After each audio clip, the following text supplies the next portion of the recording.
this time, I figured since I've done all my other Transformer masterpieces, I should really go back and do a video on the first masterpiece I ever picked up, and that is the Toys R Us exclusive version of the Masterpiece Grimlock. I always loved the Dinobots on the cartoon. Of course, what kid wouldn't love robot dinosaurs that transformed into robots? You know, it was a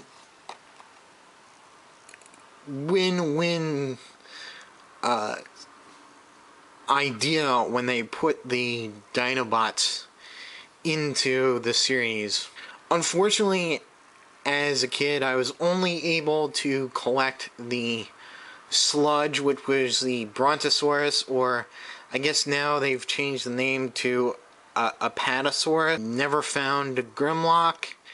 Never was able to get my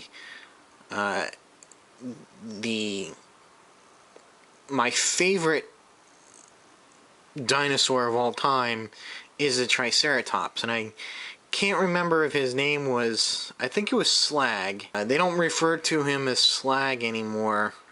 I guess it's because it's some sort of offensive term.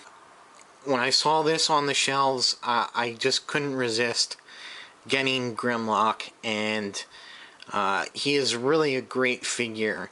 Even though there are a little bit problems with him, and they're not so big as to overcome his coolness as a toy. He's great in either mode, robot or dinosaur. Of course, he transforms into the T-Rex that you see here before you. Now, getting to that issue of his problems, mainly they stem from all the gimmicks they loaded onto this guy. I think they were in the right place, like trying to really encapsulate maybe not just Grimlock, but all the Dinobots in one figure. Because, I mean, let's be honest, the other Dinobots, as good as they are, they're not as popular, and, you know, so it's very unlikely that you would get a Masterpiece Swoop or a Masterpiece Slag or whatever they're calling him now. I think they went for broke with this, and they just threw too many things at it at once. If they had just focused maybe one or two of the gimmicks, and it would have been okay, and then they could have just focused the rest of their efforts on making the figure really good. Which it still is pretty good. You know, well, I mean, it still is great, but some of the gimmicks do limit, you know, or take away from the figure overall. So let's go over those gimmicks. The main gimmick here is that if you move the tail, the neck will go back and forth. And that is the major problem with the figure, because the neck will not lock into position in robot mode, so it just kind of swivels there loosely, and is a bit of a problem. And that also does, during transformation, this does provide just a little bit of a problem to make sure that it's lined up right in order to work. I understand what they were trying to do with it, but I don't see why it was necessary. And they could have just easily made this posable back here, and the neck posable as well, maybe on a clicking, ratcheting joint there would have been nice. So it locks into position in robot mode. The other gimmick is that if you push down on his body, and maybe you can see that his head here will raise. And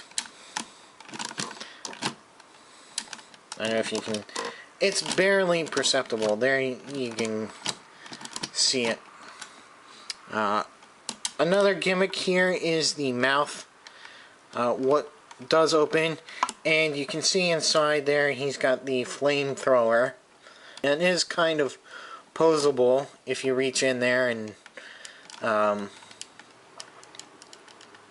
but in order to close the jaw, you can see in this portion here is a button, and you would press that in to snap it shut. Again, not necessary per se, because you know, we could just snap it shut manually and I'd be fine with that. One last feature here is the eyes. You can see here the eyes are red. There's a little gimmick here that you can switch the toy, the vintage toy, its eyes were red, but in the cartoon I believe the eyes were blue, so you could switch out the eyes and make them blue.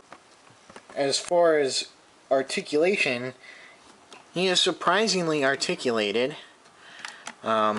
His arms here are on a ball joint here, so you get a pretty good movement at the shoulder. He bends at the elbow more than 180 degrees. I don't know why you would want it to bend like that, but that's neat. All the fingers here are separately articulated, so you can get some pretty cool poses there.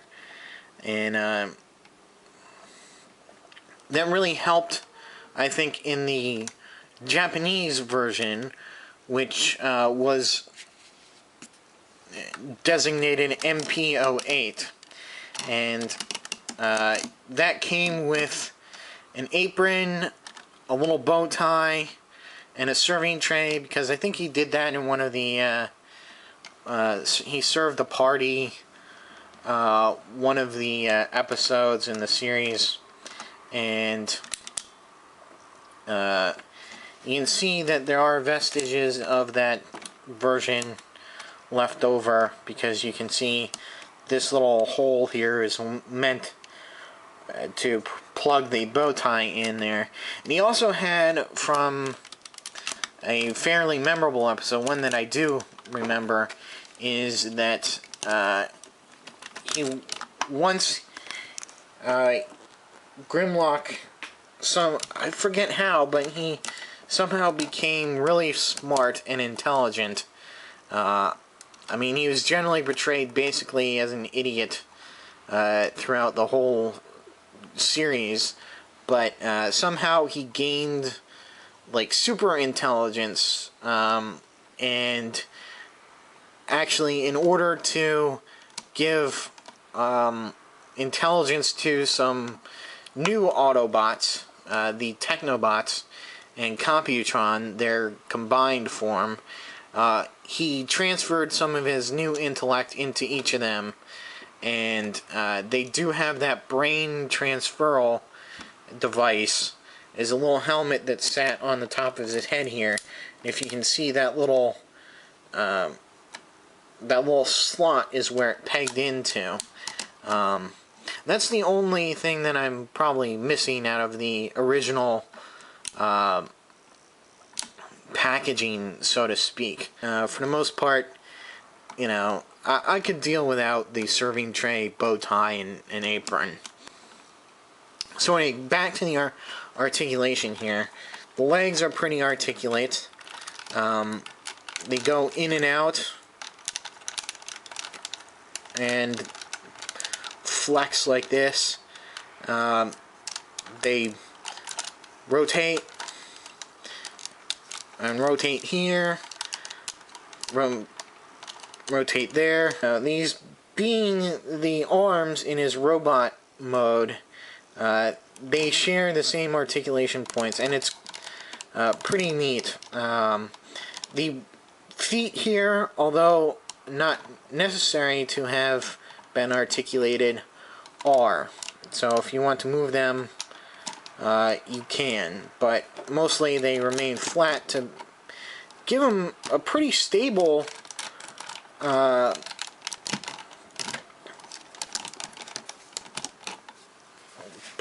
pose, whether you have him in the sort of, you know, old style Tyrannosaurus look like that, or if you want a new modern ideas on what the stance was on the Tyrannosaurus Rex, you can pose him a little bit more like that. Oh, he also has a little bit of articulation back here in the tail. You can move that side to side. And of course you have the aforementioned articulation in the tail that is part of the gimmick as well. And so fairly good articulation in dinosaur mode. The hard part about this is the transformation of this guy. It is, I mean, it's pretty simple, but he's just so floppy, and there's so many pieces hanging off in the midst of his transformation that it does become a little bit, I don't know, annoying at some times.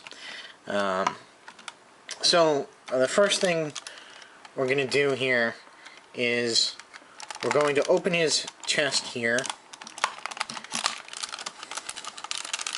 and we're going to have these things clear his legs. You're going to have to manipulate them a little bit, try to be gentle with them, but you flip them open and all the way back, and you can flip the head back there, and as you can see, the head and arms are right there. We'll come back to that in a moment. We'll work on the tail. Split the ends open like that. Just split them all the way up, and see, this is what I mean by being tricky, is that he's just flopping all over the place here with parts. So what you're going to come and do here is flip the tail in here, the end of the tail in there. You're going to flip this forward like so.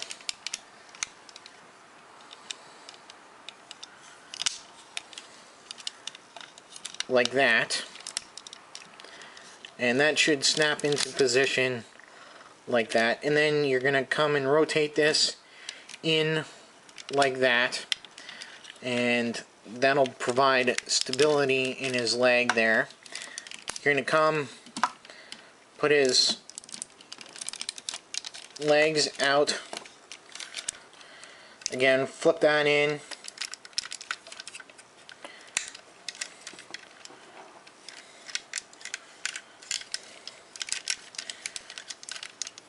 Rotate this down, and this piece in until it clicks like that. Rotate it out like that. Get the foot down here rotated inward, and the legs like that.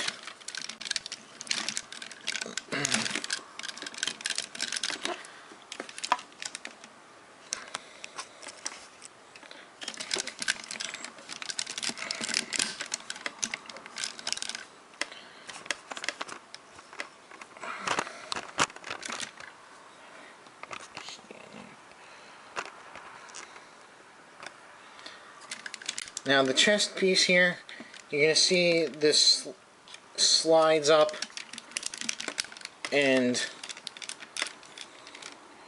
into position like so, and just rests there.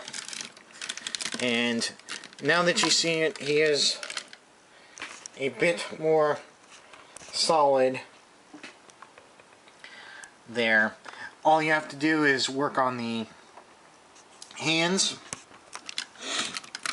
which will open and flip out.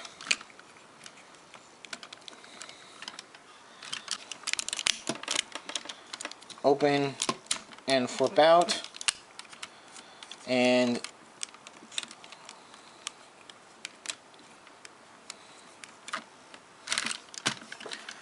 we'll just adjust his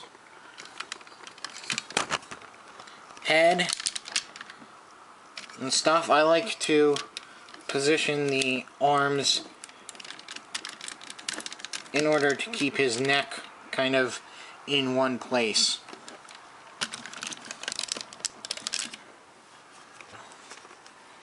And there you go.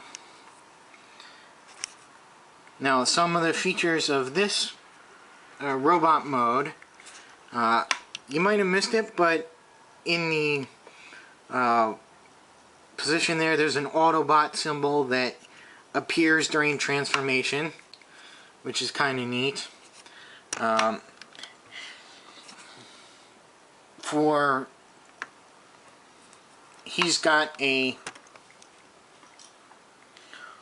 He's got two weapons and a light gimmick for both of those weapons, which they only works in his right hand.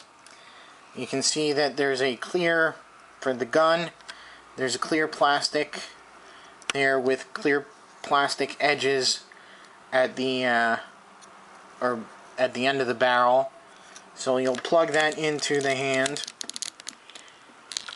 And there's a button at the top back of the shoulder here, cleverly hidden, that you can depress and will light up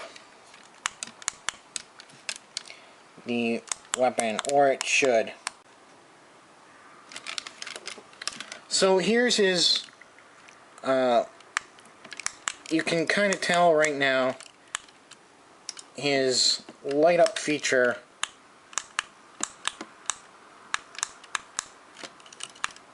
there we go.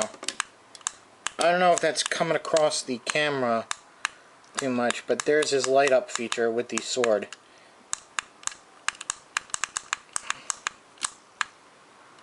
There we go. Yeah, you can kind of see it right there. I hope you're picking that up. And as you can tell, it is kind of loose there, the articulation.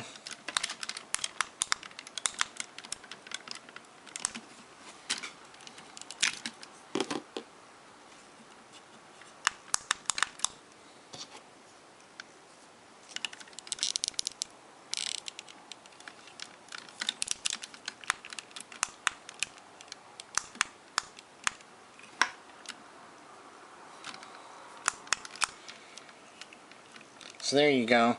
Now, his other hand, the fingers are articulated as well. This thumb is articulated on this hand, but so is this one. But also the fingers. The last three fingers, as common in these Masterpiece figures, are jointed together, and the index finger separately, so you can kind of have him pointing or holding the gun with a trigger finger. You'll notice also that there's a little extra hole there on his hand. Well, you see both the weapons have that little extra peg there, so it's for added stability.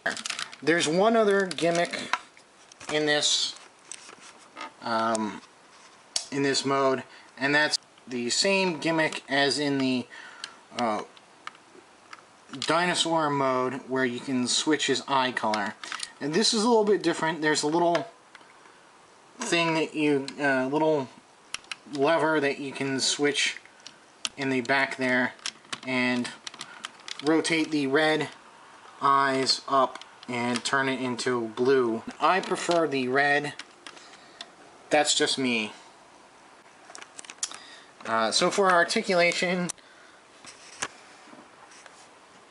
pretty much the arms, like I said, they're the same articulation points in the arms in robot mode as the legs in the dinosaur mode. So you can go all the way around, out and in, and they flex forward and back. There's rotation here. You get a double joint at the elbows. The wrists you can rotate as well as swing in and out a little bit, mostly due to the transformation.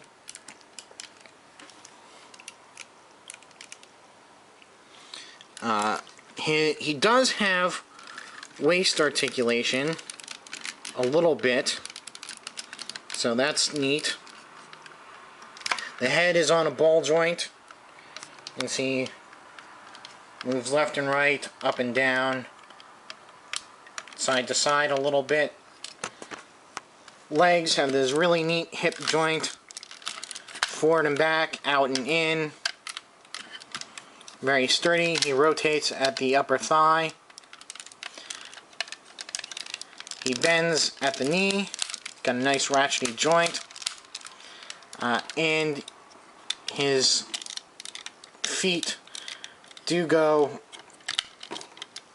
sort of side to side and forward and back just a little bit. So he's a pretty stable figure once he's in robot mode or in dinosaur mode.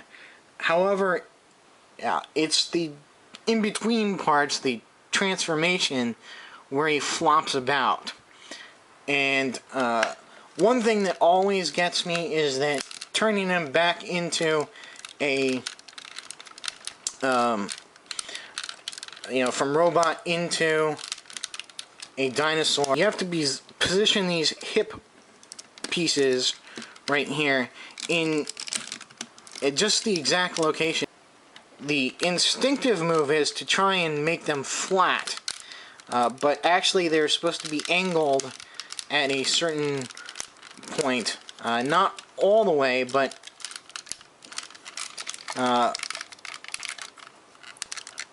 somewhat. And they're just kind of... they should look like that. That's so that when you put them back in, they fit right at the back here. So that is the major frustrating part, is getting these pieces and the tail to line up in exactly the right position. And I mean, it's not overly difficult, and he's probably the most simple Masterpiece figure to transform, but it is the most annoying. So there is Masterpiece Grimlock. So I think he fits in well with the Masterpiece Prime, the MP11, the new one that came out, as well as the Masterpiece Thundercracker that I have. And I assume that the Masterpiece Starscream in the other Seekers are all about the same height, and he fits in well with them. We'll have to see how he fits in with Soundwave, but I expect that since they've sort of reduced the scale of the figures now, I think they've gotten it pretty much spot on to the scale in the show, or you know, how you would expect they would scale in real life.